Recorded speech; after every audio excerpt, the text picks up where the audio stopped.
Welcome to the Reprofiles, where infertility meets injustice and nothing is off limits. We're two nurses. We're certified reproductive health advocates, and we're here to tell you everything they didn't. From the broken systems to the heartbreak left behind, we're here to connect the facts, the policies, and the pain. Because silence isn't safety, and we're done being quiet. This is the Reprofiles. Infertility, injustice, and all things nobody warned you about. Hi, welcome back to the Reprofiles, the podcast where we talk about reproductive health, infertility, injustice, and all the things nobody warned you about. I'm Anne-Marie. Oh, Anne-Marie, nice to see you again. It's another week gone by. We're excited we have a guest today. Before we get into that, though, we do talk about all the things no one warned you about because, when you can't talk freely with your friends and neighbors about the things you care about, I think we all start to suffer. So I'm Elizabeth. I'm your nurse advocate mom, also running for Congress because I want to put the values of nursing to the problems that we face collectively, knowing that nurses are year over year the most trusted profession in the business. Anne-Marie and I being nurses, we know that we can use our skills in a lot of different ways. We do that with this podcast by, pulling the veil back on menopause and periods and all the things. But we're really, really super excited to have our guests. And Anne-Marie, please make sure we give her an amazing introduction. Absolutely. So after many years of the LGBTQ plus community starting to have more acceptance, rights, and protections, I've noticed that I feel like we're on a backtracking trend. People are more open about their prejudices, and people in general are just getting nasty in their tones. I see name calling in, social media and claims that people are fatigued with pride. I like to think as a society, we're better than that. We shouldn't be de-evolving. People are hiding behind keyboards. It's taking a toll on everybody. How can we do better? So today we have a guest, Hester, author, speaker, podcaster, and LGBTQ plus community advocate. Heather started her podcast, More Human, More Kind, for people who seek to be more graceful with communicating with others, especially in complex conversations. Heather, thank you so much for joining us today. Thank you so much for having me. I am delighted to be here. So, we all have a vision of what our story will be. And just like a good read, there are twists and turns at every story. It gets better and better. I've read your story, but please, for our listeners, if you can kind of, give us your story on how you became an author and podcaster and how More Human, More Kind came about. Absolutely. Yes. I will give you the little nutshell version. So as I mentioned when we were talking a little before we hit record, I have 4 kids, and it's almost 9 years ago that my oldest came out to us as gay when he was 16. He's 25 now. And we did not see it coming. And we did not see it coming for a lot of different reasons, but certainly some of them were just the way that my husband and I were raised. And, that things were not talked about. And if you didn't know different people in your communities, you just didn't know. And I personally grew up in a very conservative, you would almost call it evangelical type home, certainly very rules based and judgment based. And so even though when I married my husband, who was not from that type of background, we started kind of creating our own path and forming our own belief system and what we were teaching our kids, we were still really surprised when our son came out, and we didn't know how to support him. And so, kind of our initial response was, my gosh, of course, like, we love you, but we don't know. Like, we don't know anything about the community. We don't know, as a 16-year-old, like, what do you need? What does this mean? We asked all like the worst questions you could possibly ask. And even though we are in the Chicago suburbs, like, we realized like how still like glaringly, I was in my book, it's glaringly like monochromatic it was. And the belief systems, the prejudices that were still there, the school that my kids go to is a huge high school. It is predominantly white. It is, these suburbs are pretty wealthy, but it's very just one way of thinking, one track. And if you don't fit in that, it's really hard. So what we began to see with my son is all of the things that had been going on but that we didn't see, like, became glaringly obvious. And so over time, over the next 18 months or so, these pieces began to really come to the surface. And because he had finally been able to tell us, then like everything else, the wheels begin to fall off the bus, right?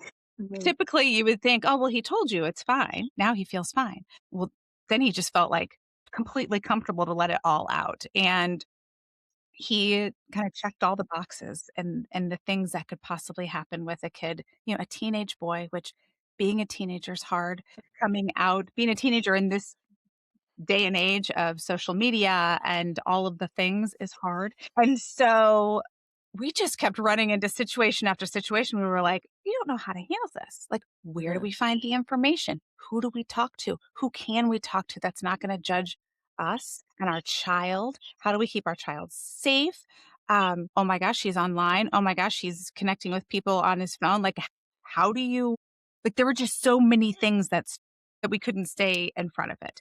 And so it was a lot of scrambling. It was a lot of words to say that it was a lot of scrambling, that even though we absolutely supported him and loved him, we didn't know how to help him. And there were a lot of very dangerous situations that he found himself in, and a lot of decisions that we had to make early on to get him the help that he needed, which one of them was he had to be removed from our house and put someplace else so he would be safe. And that was a huge growth thing for him, of course, but us as parents, Mhm. our family, because our little ones were like, "Where's Connor?" Like all of a sudden, like their big brother's not here, right? What's going on? And how do you explain to a 9-year-old that, well, your brother tried to take his life and your brother is in very dangerous situations and there are scary people who are stalking him, right? You can't, right? So you find really creative and perhaps ways that you wouldn't normally say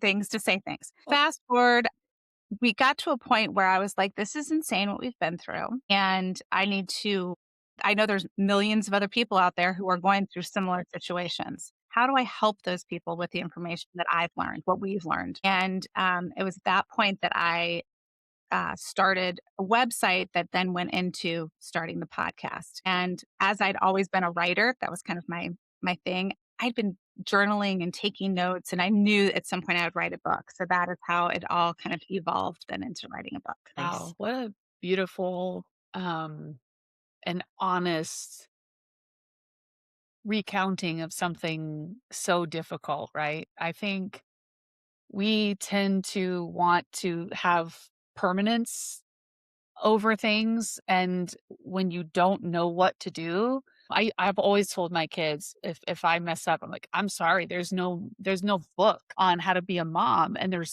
Mhm. certainly no book on what to do, especially if you grew up. I think the three of us grew up in kind of similar type of environments. Heather, what is the most important thing that you gleaned from that experience with your son of what to do and what not to do? Because, Mhm. right, I think Yeah. you being able to share that helps other folks not have to go through such a hard journey. Absolutely, absolutely. Well, I think you just brought up a really, really good one, which is, most of us grew up in families where perhaps our parents had a hard time saying, I'm sorry, or taking, being accountable or taking ownership of situations. And so we didn't learn how to do that. And I think that was such a huge shift for us to recognize that we were in this situation where we didn't have the answers. Like we couldn't even Mhm. fake that we had the answers. And so it was this, I don't know. I'm going to find out. So I think that would be one big piece that I would say is like, let go of your pride, let go of that, like feeling that you have to be right or that you have to know Yeah. the answer right away. Because a lot of times it actually helps your child for you to say, that is a great question, or we are certainly in a conundrum. And I need to learn more about this before we can figure it out because that helps them then not feel like I always need to have the answer. I always need to know. And it also helps for when you come back and say, gosh, I really screwed that up. Like, Mhm. I really wish that we wouldn't. I'm so sorry that we asked you if you were sure that you were gay. Boy, was that just not very thoughtful, right? We didn't know any better. And so we want to learn from that, or we have learned from that. And so there's like little pieces like that where the trust that it opens with your child and the lines of communication that it opens with your child are beyond anything I ever expected, because it was such a growth thing for me that I was like, a lot of it too was like, oh, I can do that. Right. Because I mean, we grew up in ways that were like, this is the way you do things and all other ways Mhm. are wrong. Mm. And so to be able to say, well, that doesn't work for me. That doesn't work for my family. I'm going to do this. And then have it be like, this is actually way more awesome. Right. Yeah. Yeah. It's funny that you said that because I was just thinking that like is for some people, for some parents, and their child comes out to them. I mean, it's hard enough for teens, anybody to come out, and especially for teens. But do you think that initial reaction defines their relationship going forward? Like, Mm, if having that, like, oh my gosh, or are you sure, are those the things that are going to, define their relationship going forward and how they're going to handle that? And how do parents kind of like pick up from that? backtrack if they need to. Absolutely. Yes. No, I think that it really is. I think it's a lot of it is like the energy in which it's said. Right. So Mhm. if you're like, for instance, my husband was the one who was like, are you sure? Right. But it was like in a way that it was like very just confused. I'm confused. I don't know what's going on. My head is spinning. You just dropped some pretty big news on me. I do believe that any relationship can be, you can mend and repair and come back. Because after having been in therapy for many, many years myself, learning that relationship with a parent is like the tie to that is so strong that the child is always wanting that to be okay, right? To be Mhm. repaired, be good, to be whatever word you want to use. So if the parent can say, have some self reflection or learn to be a little more aware or do their own homework, their own personal growth, and come back and be like, can we start that over? I'm really sorry that I said that. I now understand that was not a great way to respond. There's a lot of healing and a lot of growth that Mhm. can come. I also find that, my one of my child friends is trans, and I had known this person since they were in elementary school. And when, they were in high school, my kids are band kids, so lots of band kids. And I was volunteering and I used the wrong pronoun. And I was like immediately like, "Oh my God, I'm so sorry." I just felt horrible. And he told me, he goes, "Mrs. Luft, it's okay. You're trying. It's absolutely fine." And I was really like, wow, what a mature response. Like how mature that this person was. And they know I'm not like anti anything, and I felt just horrible, and they were like, it's okay. So I think that you're right, bridging the gaps and things like that. And I think that the person is usually just going to be like, thank you for that, thank you for acknowledging that kind of thing. Absolutely. I think that, most people in the community are very generous and they feel the energy more than, so they know when you're coming from a good place Mhm. and when you're not, right? Yeah. And when so I think that, definitely in that case. And I think that the pronoun thing is like a very specific thing that those of us who are, allies and we screw up, that we feel so badly that we screwed up, Uh-huh. right? Because we're like, we're supposed to be in your corner 100% of the Yeah. time. And we completely screwed. I mean, my daughter Yeah. used all three pronouns for a while. And I messed it up more than I got it right. And she was finally like, Mom, it's really okay. Like, you just use whichever one you feel comfortable with. I was like, oh, okay. But it's like a kid by kid, person by Mhm. person, right? Mhm. Well, and you made a good point about the intent, because I think a lot of the anti LGBTQ sentiment and actions and whatever is grossly from a lack of understanding and a wanting to be able to define another person's life or relationships. So I think, especially you mentioned, Heather, our parents maybe weren't the best at being accepting of something that was different or not as they anticipated. They weren't Mhm. as quick to apologize. So if I'm curious if a parent or a family member has a sense that their loved one is gay or trans or something, is it okay to bring that subject up with them? Do you wait for them to bring it up with you? Like, what did you learn about your experience of not always saying the right thing that you could share in terms of how to handle it in a way that ultimately lets that person know that you are an ally, even if you don't understand? Right. I That's so don't get it. I don't understand. And I love you and I want to understand type of. Yeah, I think that's such a great question. And I just want to clarify so I make sure I understand. You're wanting to know if you kind of have a feeling that your child might be gay or trans or non-binary, but they have not come out to you. What do you do? Yeah. Right. Yeah. What So this is a very common question. And I think people are kind of, I've heard a lot of different answers to this or feelings on this. My personal feeling on this is let your child come to you. But the best thing, don't out your child essentially. And don't out child or young adult or whomever it is.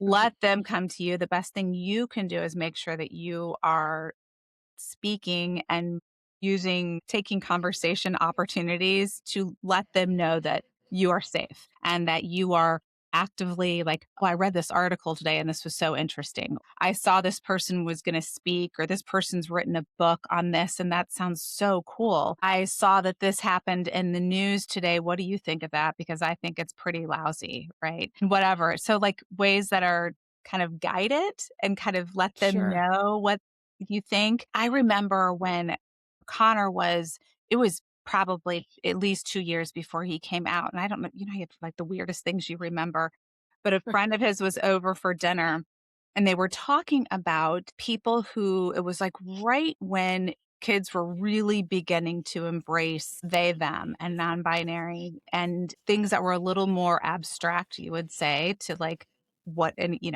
what people understood at the time, right? And they were trying to at the dinner table, they were asking questions like, "What do you think this means?" And it was such I think that's probably why it stayed with me because it was such an interesting conversation, and I did not at the time think that either one of them were trying to declare anything. It was more like, "We're seeing this more at school and we don't know what it means. What do you think it means?" Right? And so it was such a and there were certainly things where I was like, I don't know what that means. And I think I need to learn more. I have to look into this. And so I think that's always, just It sounds totally like okay to do. making that safe space ahead of schedule, sort of like Yeah. if you have those sensibilities that then you can lay the groundwork of acceptance. It sounds like you're saying so that your child knows that you are their lack of coming out isn't because of you or a Correct. fear that you won't care about them anymore or anything like that. Right. I have I think this is along the same thread, but I'm curious because I know we have we're in in a midterm election year in a Mhm. really different political time, even than I think any one of the three of us has experienced in our lifetimes. And I hear a lot as a congressional candidate. I hear folks say, culture wars, LGBTQ is overdone, sort of meaning that like every show or movie has to have an LGBTQ character or so it's almost like we were so close minded and misunderstanding of our LGBTQ friends, neighbors, and family members that yeah. So I guess my question is kind of like, what are your thoughts on that? And how do we approach it from an open-minded and accepting angle to say, like, maybe, yeah, I mean, yeah, when you oppress people for a really long time, they're probably gonna be quite excited when they can be themselves, right? And so like Right. reframe it for them in a way, if that makes sense. I think that's absolutely the best way to do it because I think that kind of to your point that you had said a little bit earlier, we are in this our environment right now is such that the people in charge have not only made it okay, but encouraged bigotry and have Mhm. encouraged hateful rhetoric. So they're almost encouraging people to be the worst, like the worst parts of them to come out. Whereas Mhm. typically you would think, or we've seen in history, that leaders encourage the best of people to come out, right? There's always, not, this is kind of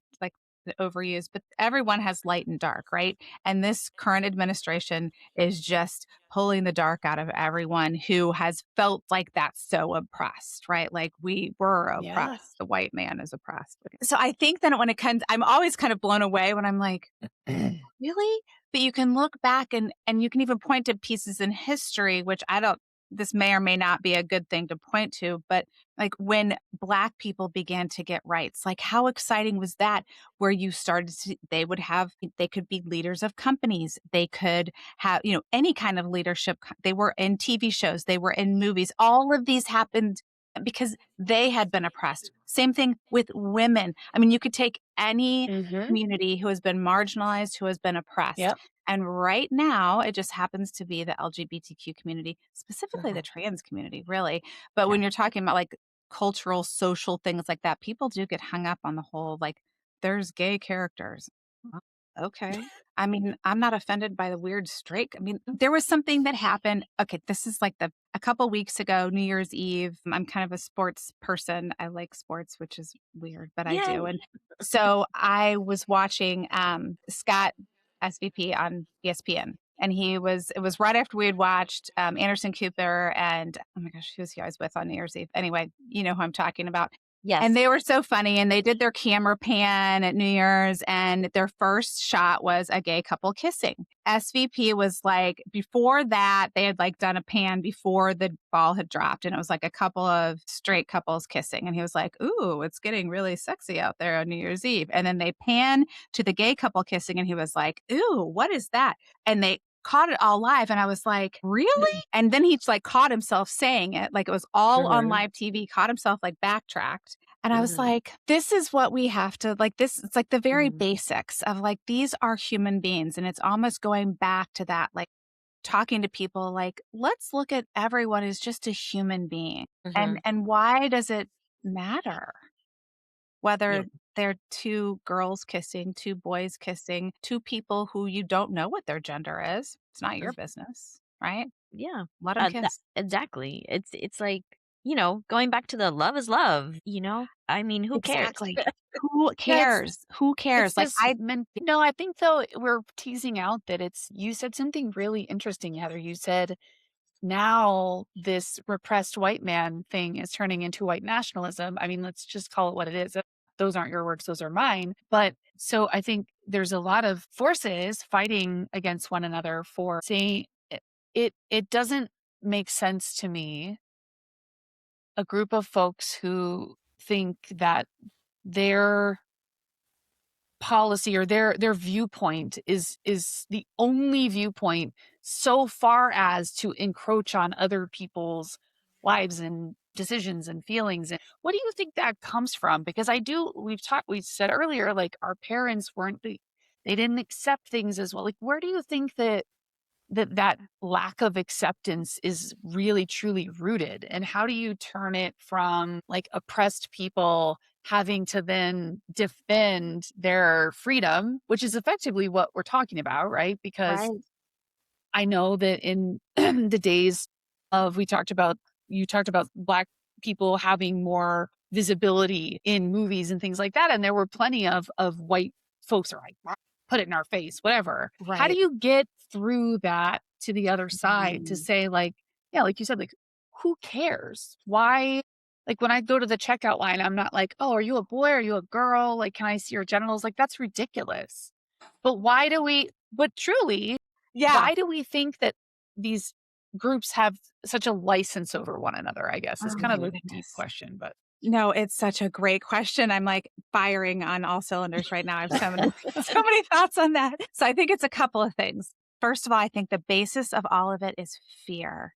And humans fear what they don't understand, what they feel uncomfortable around, what they've been taught to fear. And I think a lot of this stems from when you are programmed to believe that there is only one right way of doing things and one right way of being in the world, right? So right now we're seeing this, many people were taught that Christianity is the only right way to believe, that being heterosexual, that being cisgender is the only right way of being. If you're anything else, you're broken, you're wrong, you are sick, and you have someone at the very top who has a very big microphone. We are at a time when all of these things, it's like the perfect storm because we have social media, which this is like the first time that it's played this like huge role in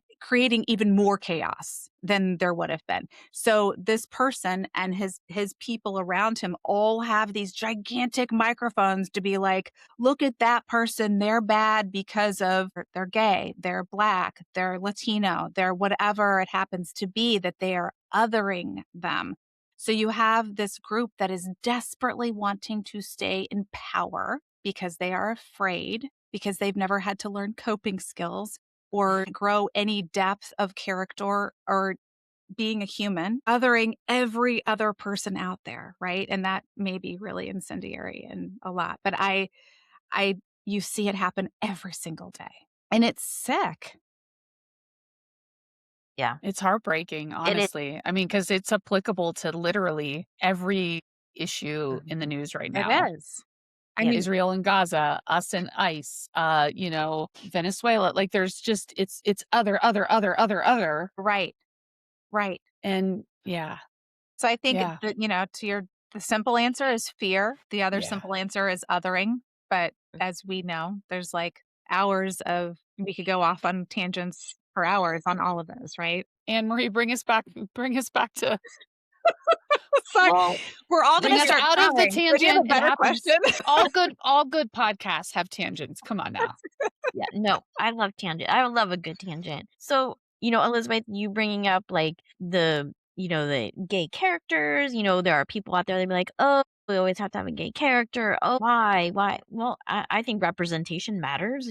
First off, that's one of the first things is that, everybody knows somebody who's gay. I'm sorry, but you may not know, but Yeah. which kind of brings me back to like, okay, so Heather, you may not know I'm a huge nerd and I love nerdy things and I watch a lot of TV and all of that. So I don't know, do you watch Stranger Things? Oh, yes. Okay. I cried when it was over. Are you kidding? Okay. Yeah. So there's, obviously character Will, that whole it kind of was like brought up throughout the seasons, and in season 5 he finally was able to have this big conversation with everybody who was important in his life in this big circle, and basically his coming out. And what I saw a lot of things on social media was like, oh yeah, we knew from season 3 and season 4, and oh my gosh, that scene dragged out so long.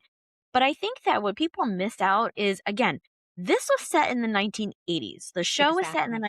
1980s, and coming out in the 1980s was extremely different than it is now. And I think we need to be mindful of how far, the LGBT community has come since the 1980s, because back in the 1980s, that was not something easy to be done. It's No. not something that you did probably at all.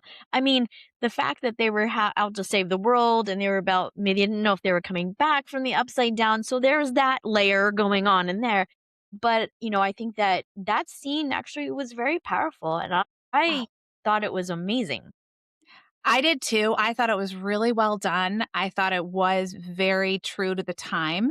And it is interesting. I too did see, a lot of the negative comments, but I also saw a lot of gay men who were of that time who were like, you could never have done that. And it is so beautiful the way they did that. Like, I wish I could have done that. Right.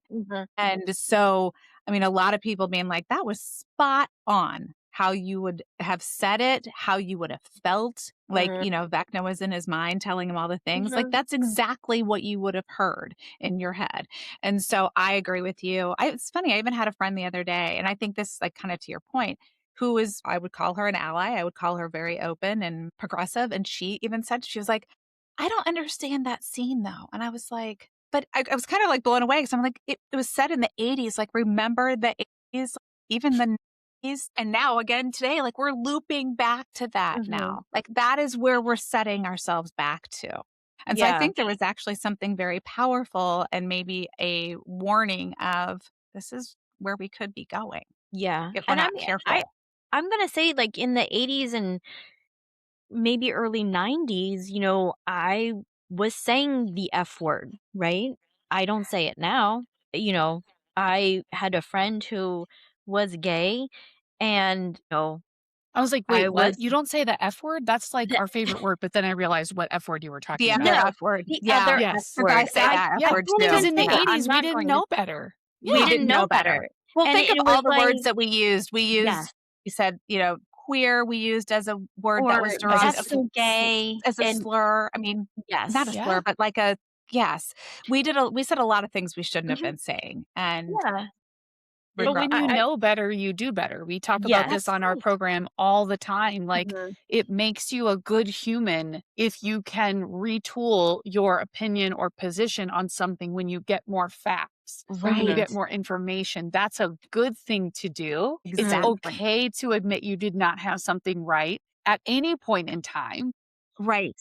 Like I was just talking about this morning with somebody talking about the district here in Arizona that I want to represent. We were talking about this idea of don't conflate the desires, the dark, disgusting desires of this administration.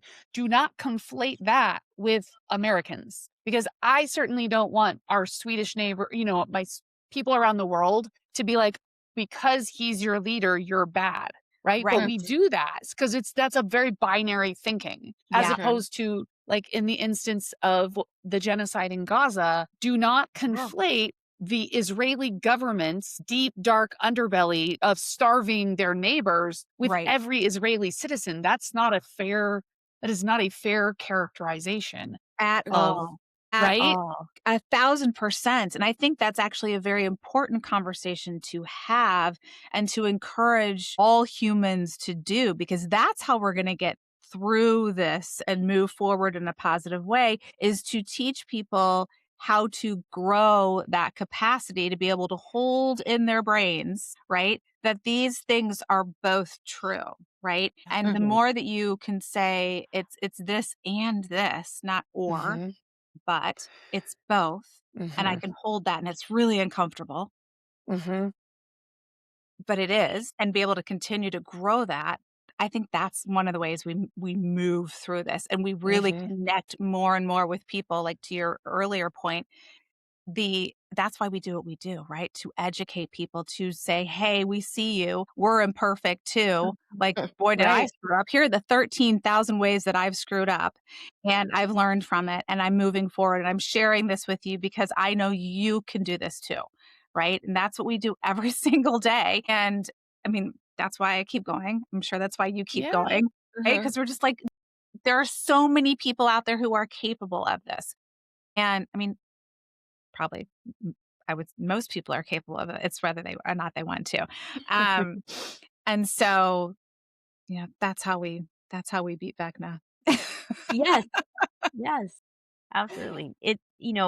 Just talking to people in general, a lot of your podcasting, it's all about how the art, basically like the art of conversation, right? Like how to control your emotions and get through things. So, I'm an Aries. I'm very fire driven. So, I try to go into conversations with an open mind with like, okay, I'm going to listen to what the person has to say. But I find that sometimes when certain topics come up, I'm like, my nervous system goes on overdrive.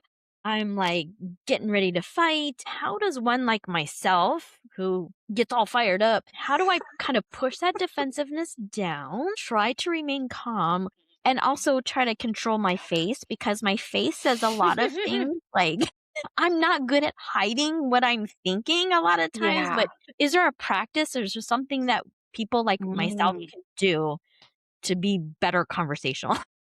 Great question. I get a lot of practice with this with my own parents. Mhm. So yes, I get that. And I get it's so hard. I'm sure you could tell just by talking to like I show everything on my face always. People who are like have a poker face, I'm always like, how do you do that? Yeah. Because I just like sit and listen to you and I'm like a million different facial expressions. There was a time for those of us who have a hard time controlling our facial expressions when there are such wild things happening. that masks were so great. Cause I mean, I could have a real RBF and you Right? didn't know. Exactly. I mean, yeah, the times that my kids have looked at me and they've been like, "Mom, like, you gotta Fix your lock face. that down." Yeah, exactly. So, There's a but here's Bruno Mars song that says, "Don't be mad, fix your face." And I say that to my kids all the time. Like when they get cranky, I'm like, "Don't be mad, fix your face. See, we're going to get sued again." And Marie and I almost always burst into song in every episode. So Bruno Yeah. Mars, please don't come for me. We love you. right, exactly. You said it. You said it. You got the credit. That's right. Credit due. But I would say but this is what I've learned to do. So I'm a big believer in pausing and breathing. Mm-hmm. And you are clearly have like the self-awareness to like feel it when it's coming from like all the way down here because it comes from here and then it works its way up, right? Until you're like, I'm on fire, like mama bear, like you just want to. So what I've learned to do is to like start to deepen my breathing when I feel that coming on and to instead of like fire back with something that I know they're not going to hear, I've learned to ask an open-ended question to try to, in their mind, they're thinking that you're perhaps going along with them, but like a question of curiosity that will, first of all, help like settle your nervous system and keep you from going into that fight or flight, where then you just become like everything starts to lock Laser down. focused, Yeah, adrenaline driven. Yeah. exactly. And just like super fiery. And that helps like settle that fire to where you can be like, said, I hear you saying this, but I want to understand why you're saying that. Like, where is that coming from? And so it feeds your, like, you're not agreeing. You're Right. not It's saying the that's help me okay. understand mentality, right? Right. Like the pause Exactly. and then like, okay, I hear you and I hear that and help me understand that belief system. Right. Exactly. And I think too, kind of maybe you might have been saying this a little bit too, and tell me, I mean, it's fine if I'm sorry if you weren't, but if you, and for instance, I have somebody in my life who likes to just bait me, right? To do things like just to Yep. try to get me fired up and to get me going. And so I've learned like what my boundaries are with that person. And so I think that in certain situations, it's okay for you to also like know where that's going Mm-hmm. and to be like, I'm not having this conversation today. Yeah. I am taking care of myself today and just like keeping your nervous system as calm as you possibly can. I mean, speaking of that, you have a wildly calming presence and one that I can tell you have worked very hard to cultivate. Because as we're all probably women of a similar age here, and like, as I say, like early millennials, and we're not necessarily okay. Like our group of people, right? Because we got all this stuff happening, burning down in the world. So I guess my question on that is, how do you not just how do you keep it to that point, but what is there anything that ever makes you want to just run in the woods and scream, like because you Daily. seem so zen. Is there anything that happens that you're just like, "Oh my god," like That's so great. It's working because I it do. is. No, you do. You really do. It's Yeah. beautiful. Thank you. That's such a nice compliment because, and I'm telling my husband that too, and my kids, because they would all 1,000% disagree. They're gonna say, Um, "It's her podcasting voice, you guys." it Yeah. totally is. Can I just tell you, like, when I was like 2 years in, my youngest, who is 18 now, so he was like maybe 14 at the time, he was listening to me one day and he's like, Mom, why can't you use that voice all the time? And I was like, can you imagine this voice like trying to get you to do your homework? Like, Rowan, you need to get your homework. It doesn't work.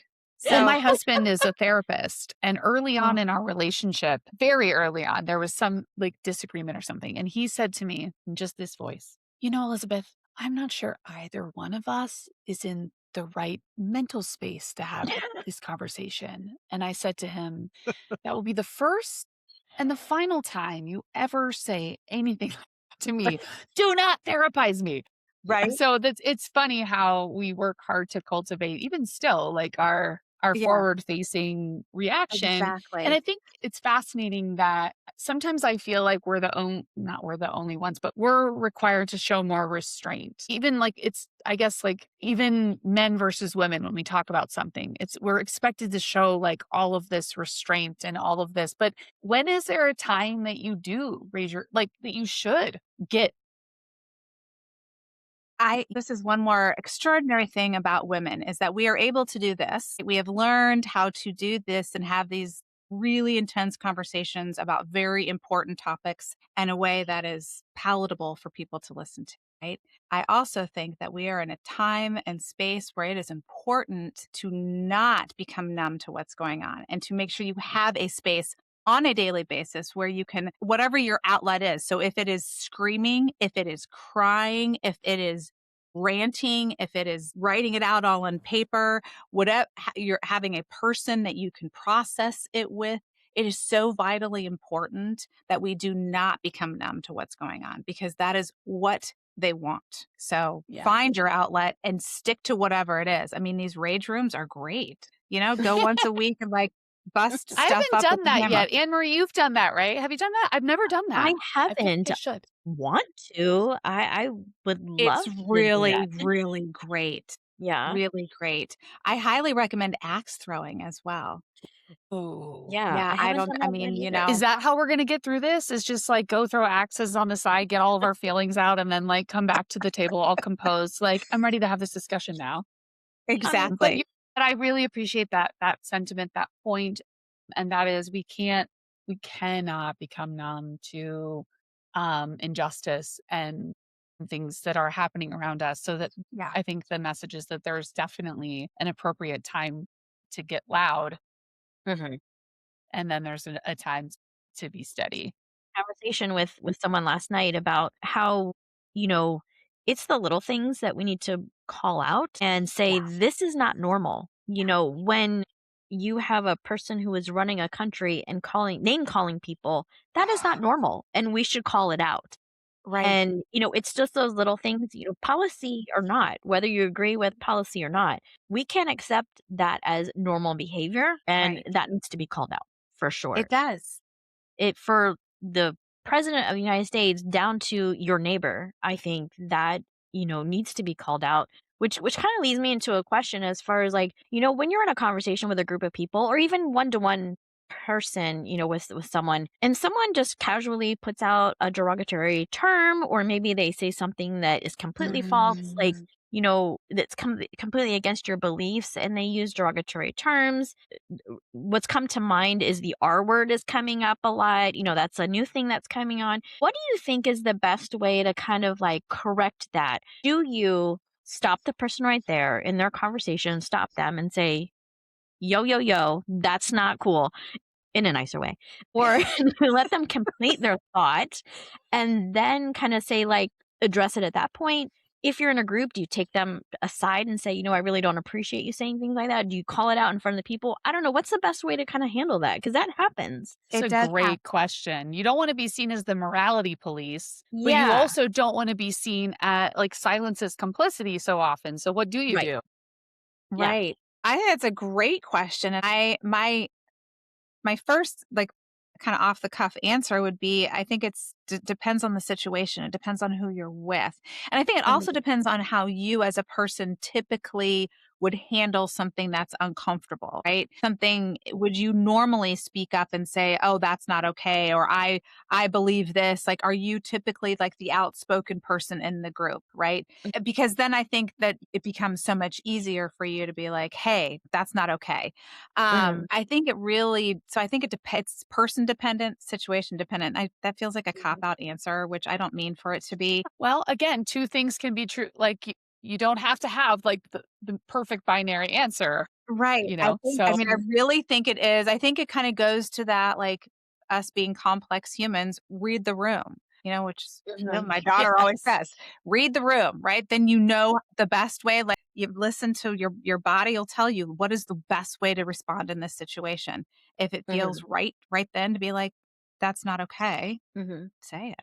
And you might mess it up too. That's the other thing that you can just own is that I might step out and say, hey, listen, I really wish you hadn't done that. And then I might reflect later and say, well, I could have done that better by blank, by you say, Emery, taking the person to the side or something like that. Exactly. When you said that, it made me think of this really, really good friend of ours who is like the person who is always like pushing that, like to be funny, like, right. It's always to be funny Mhm. using these terms, right? And Mhm. it is like I've learned over many years of being friends with this person that it's not in the moment that I say something because, it just doesn't work. It's so much more effective if I'm like, "Hey, not okay." And his wife feels the same way. So she's like, I'm like, "Hey, could we do something about that?" And if or is it okay if I say something to so I think it is like just read the room, in your body, listen to Mhm. what it feels, right? I like that. Yeah. Read the room. It's a good one. Solid. Yes, exactly. So, I think that, listening to your podcast and Elizabeth, mentioned it earlier, you do have a very calming presence. Like just listening to your podcast, it's just kind of puts your body at ease. And I think that can help with a lot of, people who are, like you said in the beginning, going through and understanding having a child coming out to them and getting them through that.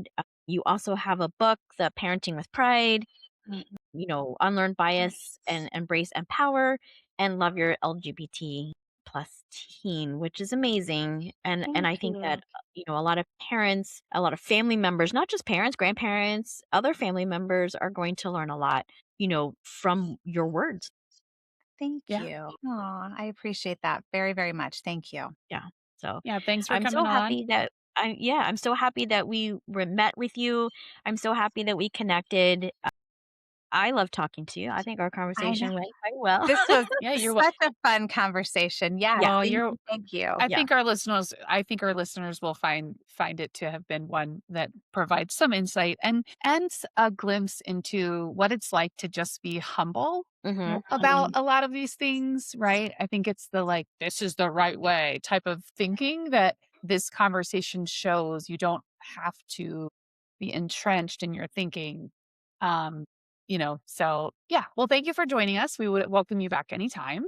Thank And Absolutely. as we do on this show, we have a plan and then we always have a plan B because with the news cycle that goes as fast as the one we're in, we have to be nimble. And what's our favorite word, Anne Marie? Starts with a P, pivot. Oh, Okay, pivot. as a reproductive health nurse, I probably should not have said what's our favorite word that starts with a P. You're like, I have a number of them. I don't know. I Which was one would like, you like I me Which to don't one would you know. use? like? I know I watched her Elizabeth, face, the color kind of be change. more It was descriptive. can you be more descriptive? No. But Yeah. yes, we will pivot as needed and always try to bring facts to the Yes. table that help you just be a better human.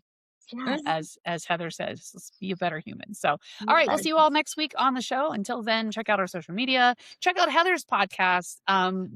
Subscribe to her lovely outreach efforts and tell your friends about it too. And we'll see you then. Bye bye. Yeah.